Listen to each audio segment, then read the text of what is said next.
Hey guys, Camfrey15 back at it with another video for you guys, and I'm back with another My Hero Academia manga chapter review for you guys. I know I did my last episode review of season 6 this past week. Now I gotta catch up with the manga in terms of the channel. I already know what's going on in the manga, but I gotta catch up and do my reviews of the manga because, oh boy, I missed a lot. I have missed a lot, and I know you guys want to get my thoughts on the manga with what we've been getting, and man, what of last few chapters? What of last few chapters we've been getting? It's getting obviously very interesting. So we're gonna cover both the chapters that I missed this week. Again, I went to WrestleMania this week. If you haven't seen my my Home Hero review or my Black Clover manga chapter review, that's the reason why.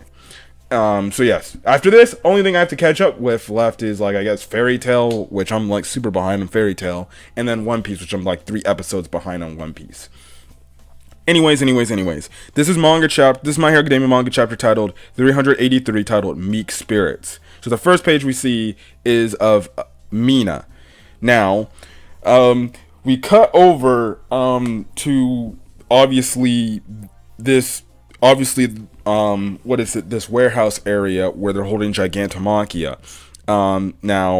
The thing is, after the word spread about Todoroki taking down Dabi, Gigantomachia's containment facility near the Jakku hospital ruins was being attacked.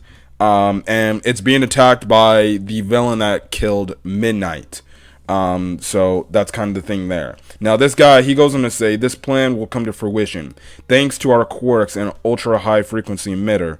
Your pathetic defensive efforts won't hinder our plot at all. These high frequency sound waves mimic All For One's voice, so that will be how they try to get Gigantomachia under their control. So yeah, and practically we also do find out that Gigantomachia has a dog quirk, which makes his hearing 10 times better. Which, if you understand the anatomy, I don't know, I'm not gonna pronounce it. The traits of a dog pretty much can hear and smell better, 10 times better than what humans can do. So obviously with that happening, that's kind of the thing. Now we have to where Mount Lady, she goes in and she does this attack because she's like, well, you can't let Gigantomachia wake up. Then we have it to where one of the class 1B girls, Kodai, she throws up a wrench and makes it big, because you remember her quirk, she can pretty much make things big or small, and makes this thing small, makes this small little wrench big. Mount Lady grabs it and she looks like she's about to just throw down right then and there, but all of a sudden you have it to where Gigantomachia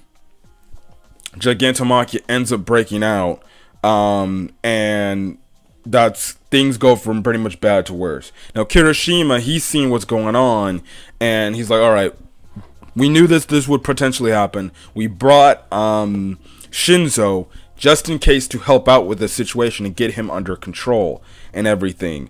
And this was our backup plan. So Kirishima runs over to Shinzo and he's like, Shinzo, Maki needs a dose of the brainwashing.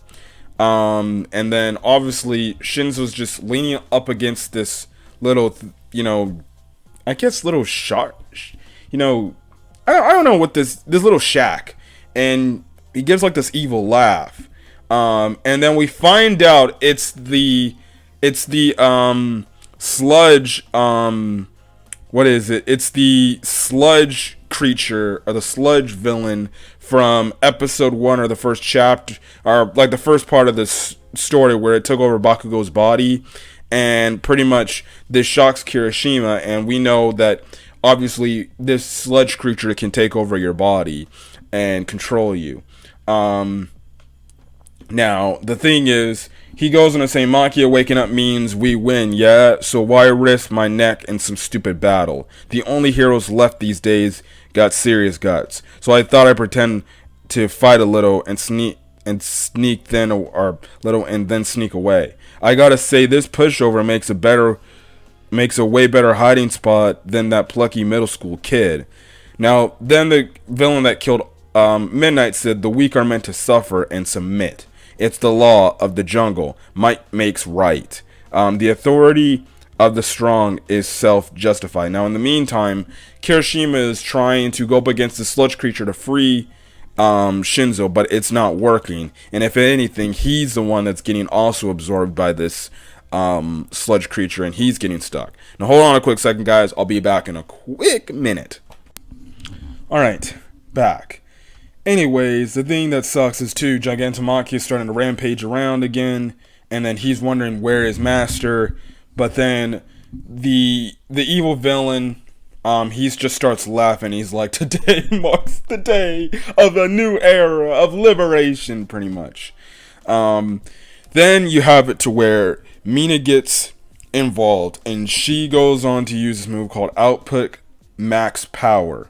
Acid Man Alma, and she ends up protecting Mount Lady from almost getting brutally wounded by Gigantomachia, and everything. And this acid that Mina is using was strong enough to melt Machia's body.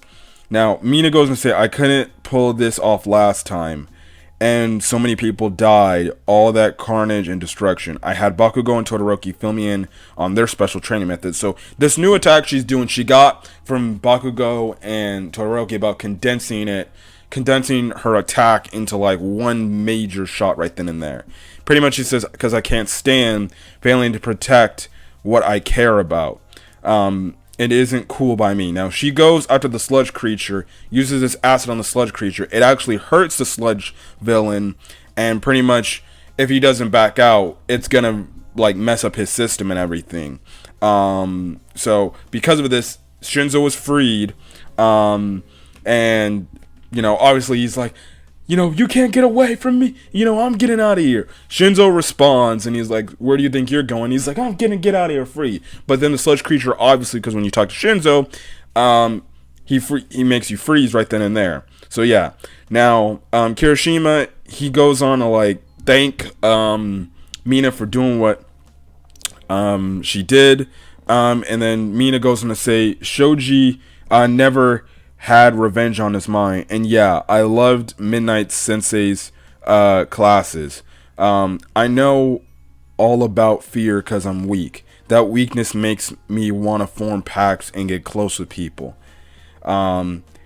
She goes on to say, that goes for our side and your side too. That's what defines us, right?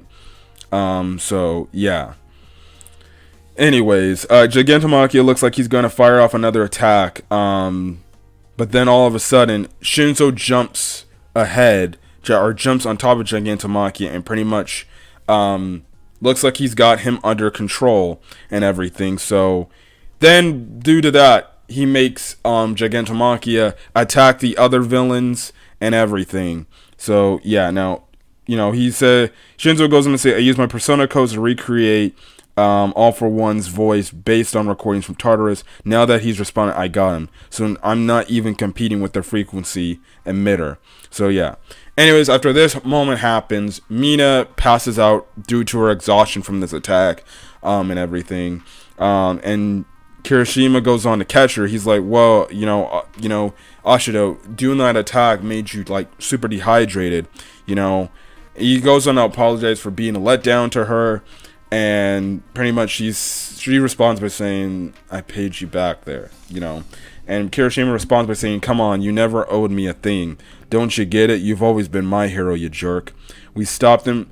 So, yes. That does not mean Kirishima just confessed to Mina right there. Well, ladies and gentlemen, I think after this war arc is done, barring any unforeseen things happening to Mina or Kirishima, Mina and Kirishima are more than likely going to end up being a couple. Well, that whole thing has been set up since, like, we got more development on their backstory. They've known each other practically since middle school, so, yeah. Look, I ship it. I think Mina and Kirishima are cute. So, yes. Anyways, Mountain Lady goes on to tell them we stopped them from reclaiming Machia, and things like that. Now, that's when they hear about All For One, you know, obviously being who is and things like that. So, yeah. Anyways, we get a full page spread where just everybody is attacking all for one, and he just looks absolutely pissed off. That's where that chapter ends off. But going on to the next chapter, chapter 384, titled "It's a Small World," we have it where we kind of get some shocking revelations here. So Gigantomachia again is attacking all for one and everything, and pretty much you know, they're making a I think it's Hawks that makes this point. Hawks is making this point that what they're doing right now is a gamble, because Gigantomachia can turn and work for all for one, but right now, luckily enough, it's working. So that's kind of the thing. Now, all for one pretty much sees that it's Shinzo pretty much the reason why he's controlling Gigantomachia, and that he recalls back to the moment when he got tricked by the trying to remember, good God, man, Ayama's family, because we know that, you know, through Shinzo's persona codes, it's hard for him to tell lies and things like that. So yes. Now the thing is, all for one tries to do an attack that is going to try to do pretty much knock out Shinzo, so his quirk on Gigantomachia will not be able to activate, but Kirishima gets in the way to block that and everything. But even then, we have it to where we get a shocking revelation. Gigantomachia starts talking. He goes on to say, "Your form changed, but I know you by my scent. Long have I searched for you, all for one, my master. Why, oh why did you leave me behind?" This kind of shocks all for one. He's like, what the hell? And everything. Now he, you know, the thing is, Gigantomachia gets all emotional. We kind of find out, and he goes on to say, "On that day, my replacement master had your scent and your voice. I could tell I would know you anywhere, all for one. After I kept the faith and wanted for you so long, you abandoned me and ran away." So pretty much, all for one at some point abandoned Gigantomachia and said, "You go handle your own thing, but I will come back and I will return for you." But obviously it's been years, and Gigantomachia took that shit to heart, and he's like, "Why did you just up and leave me? Like, you didn't come back and you didn't come want to get me and everything." So yeah. Now Shinzo's shocked because he's like, holy crap, this guy, I'm not even controlling this guy. Midori and this dude is the only guys that ever broke out of my quirk's capabilities. And pretty much Shinzo realizes, like, it seems like even though, you know, I can control them, it's the most thing, the way they can break out of it is through their heart and their beliefs. And if they have a strong heart, well, then they can get past this and they can break through it.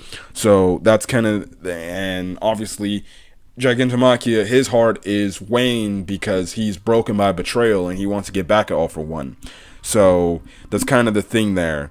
And yeah, now, you know, obviously Shinzo gives the whole thing about, like, people say my quirk is villainous, but, you know, my quirk can't actually control a person's heart. So it's not villainous right then and there. So yeah, anyways, Gigantomachia, Mount Lady, and the, Dark Shadow, they all go attack all for one, to try to stall for time till pretty much the guy erases from existence. So yeah, anyways, we cut over to those helicopters, which I forgot to mention in the last chapter. At the end of the last chapter, there were these helicopters flying. Now at first, I thought these helicopters were holding, like, maybe All Might in it, and he was going to come down and make the save. No, we found out these helicopters are actually news reporters. One of these news reporters, actually, was from the first few episodes of My Hero Academia, and everything. This one reporter goes on to say, now this one guy with the camera, he's like, "Why are we even finding this helicopter in the storm?" But this one girl is like, "Hey, I could ask you the same thing. We just got we got this primordial urge to show the story playing out." And we get a flashback where this girl and her cameraman see Deku fighting, and they pretty much, and this girl recalls, like, wait, that's the kid from UA that we saw, that we interviewed. And she goes and say, when I heard that guy wrapped in rags was actually a UA student, well, I reviewed my old work a lot, so I remembered him.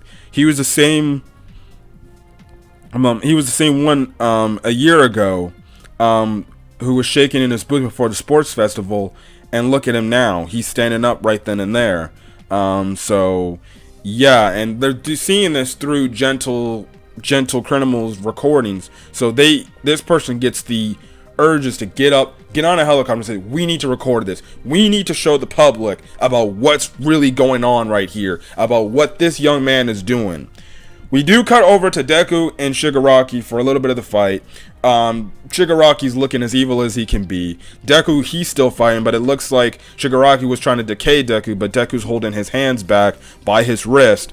And obviously, now that, Shigaraki has all his quirks, remember, he's got to get one hand on Deku to decay him. So Deku already knows that. He's blocking his attack. So that's kind of where we're at in that fight. And so, yeah. But then obviously another helicopter comes in, and then this guy's like, oh, it seems like we're not the only one that's gonna be here to see this fight and see how it's played out. Then we see, funny enough, we see the Karen we saw back in season 6, or back after the post-war arc, the first Gold War arc, where she was criticizing Endeavor and everything for what had happened and things like that, and pretty much she now has a change of freaking R, which I'm like, oh, thank you. It's about time you finally admitted what you did was fucking wrong. Like, you can't pin it on the freaking heroes. Shit happens. Yes. Was Hero Society not in the perfect situation to handle things? Yes. But at the end of the day, you can't call them out. At least they confronted it and said, hey, our mistake. We'll do what we can to try to fix this issue. But there's no guarantees going forward here. So yeah. Anyways, this girl goes on to say, I apologize for, taking you on, but this guy said, nobody forced me to do a darn thing. So she goes on to say, I can't even call this journalism. It's more like addressing a private grievance. Pretty much, this is her way of atoning for screaming out in the public during the Endeavor press conference, blaming them for everything that they did. She goes and say, it's basically a personal matter. We see, I have this one seagull looking guy that looks like freaking Morgan's from freaking One Piece. He goes on to say, hey, the station's closed down and we ain't getting paid anyhow. So, yeah, when it ain't a paid job, then of course it's personal. She goes on to say that goes for them as well. And then there's plenty more than just Izuku Midoriya. They had their chance to watch their colleagues step away from the war. So those who remain on the battlefield chose to do that. So either that or they had no say in the matter. News outlets worldwide are reporting that the fall of Japan has happened, but I want to get the word out that there is still a fight going on, that there's still people fighting. So pretty much, apparently, it's I guess some outlets or something like that, they're saying, oh, Japan's been taken over, it's done. So yeah, you would have to definitely think that's other countries' propagandas that are going on, but obviously that's not the case. And these news outlets, they want to get the word out, say no, Japan has not been taken over. There are still heroes fighting, and they're continuing their fights and things like this. And this person, again, the person goes to say the story will be told whether they claim victory or defeat. So yeah, by showing their story, and however it may end, will unify everyone and make this world. Now, due to Gentle's video, at first it was 7,600 people that were watching. Then it jumps up immediately to 20,306. So there are people watching this fight, especially with Deku and Gentle and Shigaraki going on and things like that. So yeah, and we get cuts to around the world. People are like, wait, that's Japan? Like, listen. I'm like, yeah, that's where the country where All Might's from. And then we just get panel shots of everyone from around the world watching. Now, the interesting thing about this full-page spread panel, as we end the chapter off, we see some members, like, we see the President of the United States watching this fight. We see an Admiral Akbar-looking guy. Other people, we see Salam watching this fight. We see Big Arms, the hero that retired, looking at this. and we just see other people. Now, the most interesting thing about this final page spread that I thought was really damn interesting is there's 3 panels, and we have the 3 main, like, I guess, side characters to the representative movies of My Hero Academia. We see Melissa Shield, we see the 2 kids from Heroes Rising, and then we see the siblings of the guy, I forgot his name. It starts with an R. From World Heroes Mission. They are all in these little panels of their own.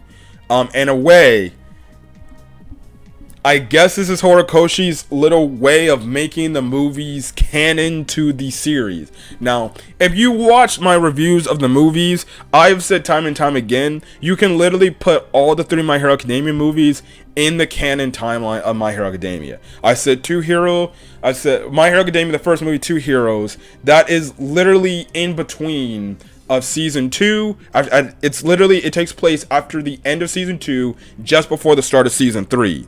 Right then and there. That's when that happens, because All Might still has his abilities, and it was Deku when he was just learning full Cal and he could only go up to 5%.